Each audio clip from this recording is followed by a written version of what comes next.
I received a call from Falkland County Office of Emergency Management at 3:05 p.m.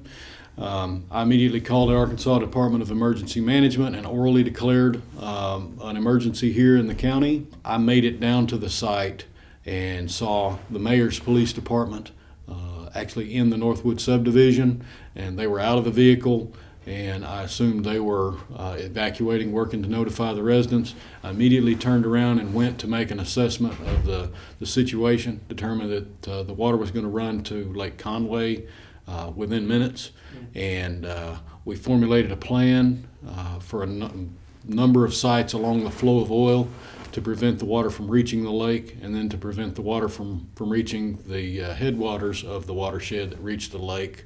And with local resources, we were able to stop that flow, and that is really a monumental achievement that I think will be recognized for years to come.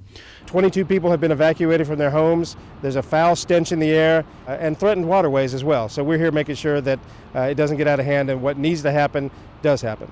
We've had issues with the air being really bad, smelling like natural gas, but it's a combination of the oil.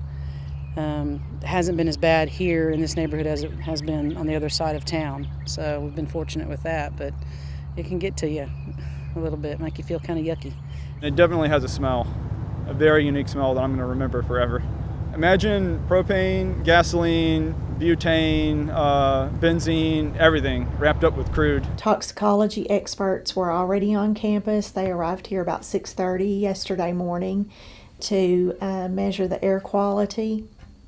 They tested every classroom, every hallway, every building that's on the campus.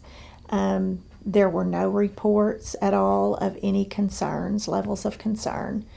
But throughout the day, we had about 8 students from one grade level who were sent home due to headaches, nausea, and vomiting. Exxon has been back over this morning and did a round of testing again, and they'll be back again this afternoon. So they're being very attentive to the school and very cautious about the fact that students are here. A lot of our families were not aware that a pipeline actually ran under their property. So that has been something that has caused a few issues in our community. Exxon determined that the batch that was going through there is actually Wabasca crude. There's been a little bit of confusion, perhaps, and misperception or misunderstanding of that. It just happens to come from the same region of Canada where they take tar sand crude, which apparently is generally characterized as worse than other crude. My personal observation is that any crude is bad when it spills out of a pipeline. There was oil all over the driveway, and it wasn't just like oil on the surface, it was like gelatinized on the concrete. It was my understanding that as of Friday, there was not any effect on our local lake, Lake Conway. After the rains came through over the weekend, some did spill out from the drainage ditch into the lake, which they immediately used the booms to cordon off to stop the effects of that on the lake. Yesterday I came across an egret when I was in my backyard. He was out there in the marsh, standing, just trying to clean himself. He was black as night. And so I walked over here and walked around that corner and almost stepped on a wood duck, a female wood duck.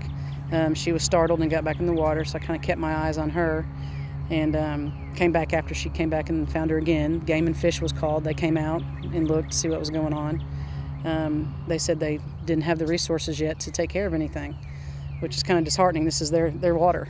The birds have not been difficult to get because they're just lethargic. They can't fly, they can't move. They're just, the one that I brought in yesterday, a wood duck, you couldn't even tell what it was except for its head. It was just this big blob, big mass of oil and sludge. This didn't happen because of a digging accident. It happened for some unknown cause. So is the structure of the pipe safe? Is another section of the pipe going to break in the intermediate future? It's kind of upsetting that we don't have a timeline when things are going to be clean. Because I know things like this happen all the time, but no one can tell us when this is going to be finished. We don't know when we're going to be able to move back in, and we don't know when the trucks are going to be gone. This pipeline that ruptured here in Mayflower, Arkansas, carried about 90,000 barrels a day. The Keystone pipeline is set to carry about 800,000 barrels a day, and it's going to leak, and it's going to rupture, and it's going to threaten waterways and land all from Canada all the way down to Texas. I think what happened here in Mayflower, Arkansas is a real wake-up call, or should be a wake-up call, for people who are supporting the pipeline. This is a dangerous business, and when it happens right in your backyard, it makes you sit up and take notice a little bit more.